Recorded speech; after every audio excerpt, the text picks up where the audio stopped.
Hey, what's up everybody? Jeremy Anderson here. Welcome to another episode of Next Level Students, episode 60. Let's get it.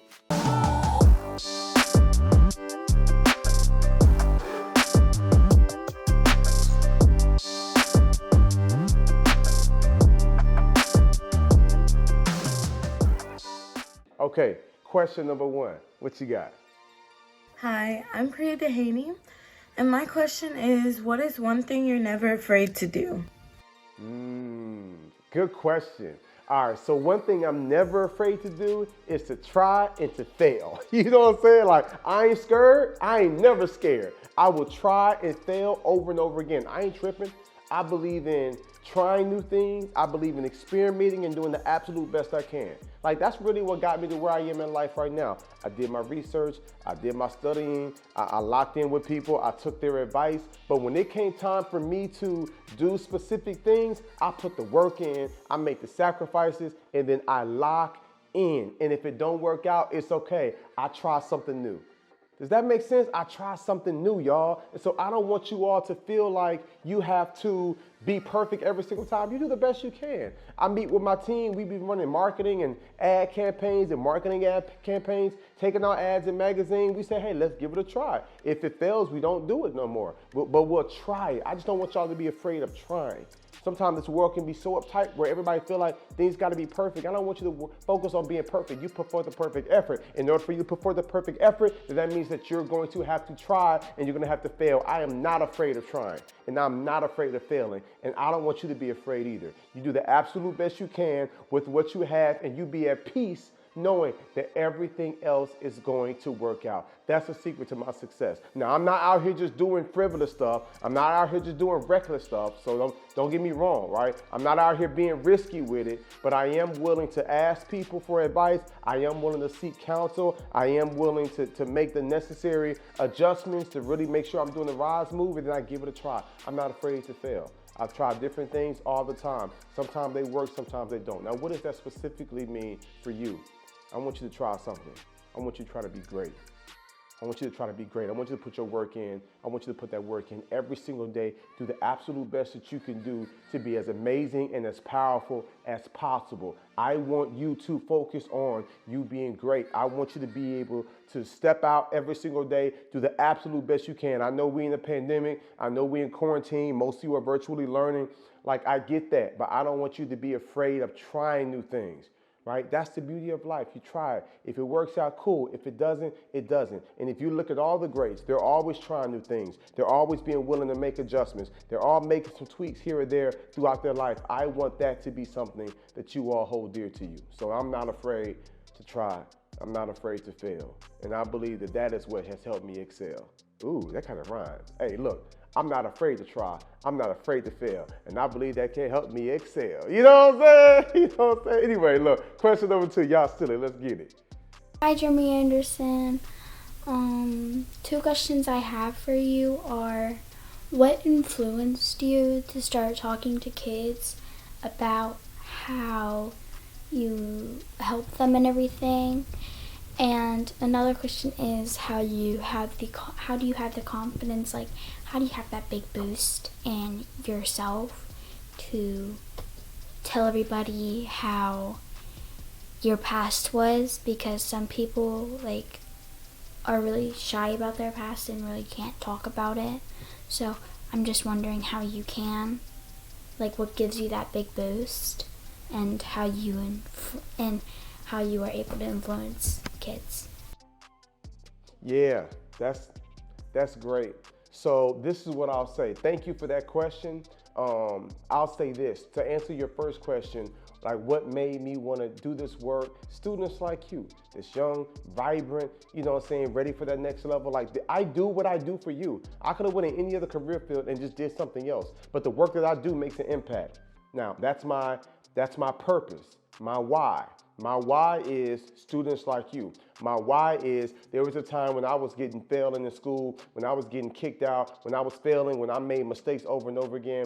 You know what I'm saying? The absence of my biological father, like, it was a lot that I was struggling with. Drug and alcohol abuse, like, I made a lot of mistakes, right? And so I got to a point where I said, man, like, I wish I had, you know what I'm saying, certain people in my life supporting me So that's why I do this work, to be here for you, to be an advocate for you, to be a voice of reason. For some of you, a voice of motivation, a word of encouragement. Like, that's why I do what I do. Now, your second question is, how are you able to do it so easily? Like, how are you able to do it and share and be so open and transparent? It goes back to my why. The how goes back to my why. It's easy for me to be transparent. It's easy for me to be open and honest. It's easy for me to be vulnerable. It's easy for me to talk about my failures and my struggles, because I think that you can gain from my pain.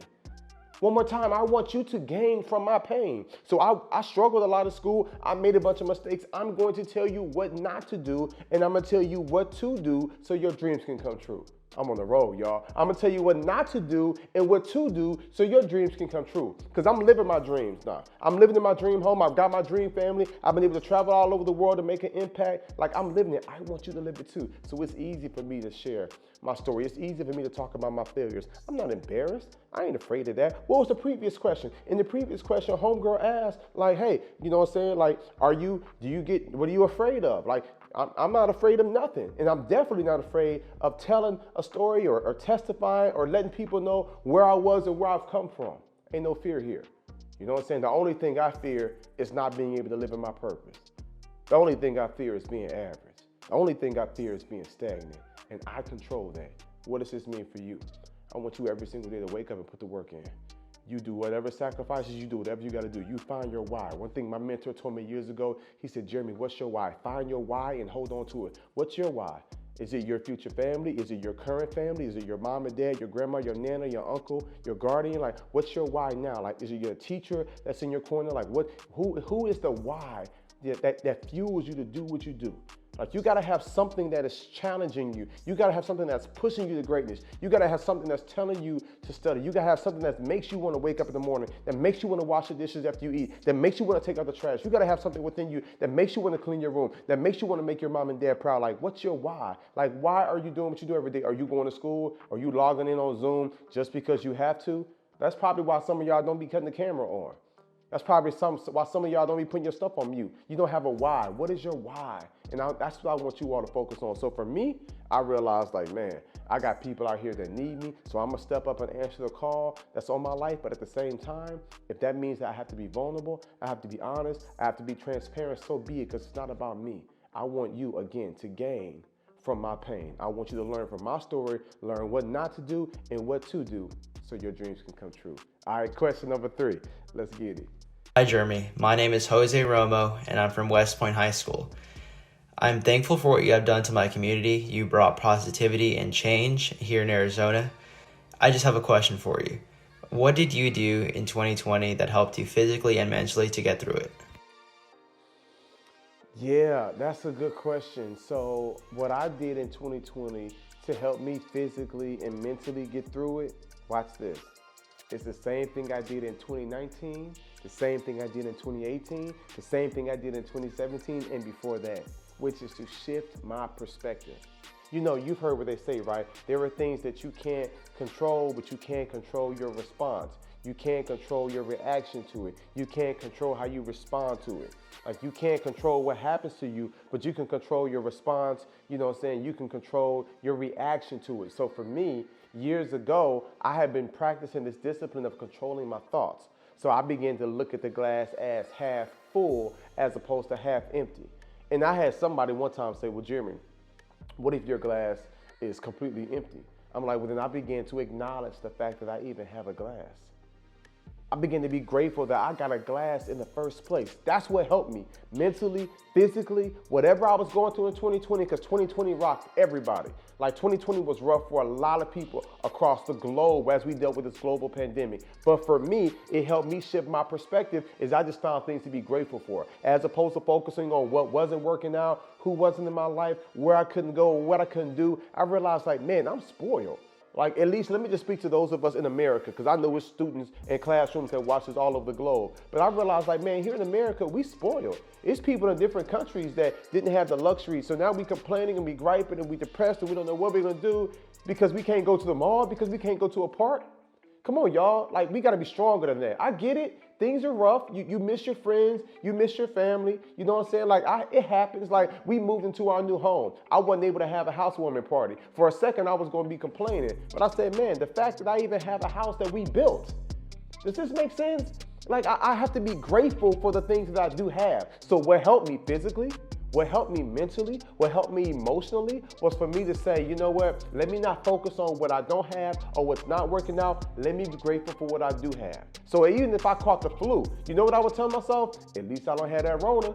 At least I'm not up in the hospital somewhere. At least I ain't got doctors coming in and out. You know what I'm saying? Like, one of my trucks had a total of my truck, because we got a trucking company, like the big 18-wheelers. One of our trucks got totaled. Guess what I said? Hey, at least nobody got hurt. At least nobody got injured. At least nobody lost their life. At least it didn't hit anybody else's vehicle. That's the key to life, is to change your perspective and your outlook and to find something to be grateful for. So I read in this book, it said to count it all joy when you go through tests and trials and calamities and persecutions and hard times of every kind, to find the joy, the beauty in life. So I would challenge you, and every student watching this, I know things ain't perfect at home. I know things are rough at home. I know things are weird at school, whether you in school or you doing it virtually. I know out in your community, I know where you're going and moving around, like what's happening in the world. Like, I know how challenging things can be. What I want to challenge you all to do is to shift your perspective. What I want to challenge you all to do is to tell yourself, you know what, I'm not going to complain. I'm not going to gripe about it. I'm going to be grateful for what I have. I'm going to be grateful for what is working out. I'm not going to put my focus and my energy into what's not working out. I'm going to put my focus and energy into what is working out. Your parents can't afford to buy the best food. Just be grateful you even got something to eat. You might not have the best shoes on, the newest J's. Just be grateful that you got some shoes, because there's some people that wish they had them shoes. You might feel like you're cold at night, your bed squeaking, and you got your brother sleeping in bed with you. Just be grateful that you're not in a homeless shelter. Okay, here we go. Some of y'all might be in a homeless shelter. Just be grateful that you're not living up under a bridge somewhere. Do you see what I'm saying?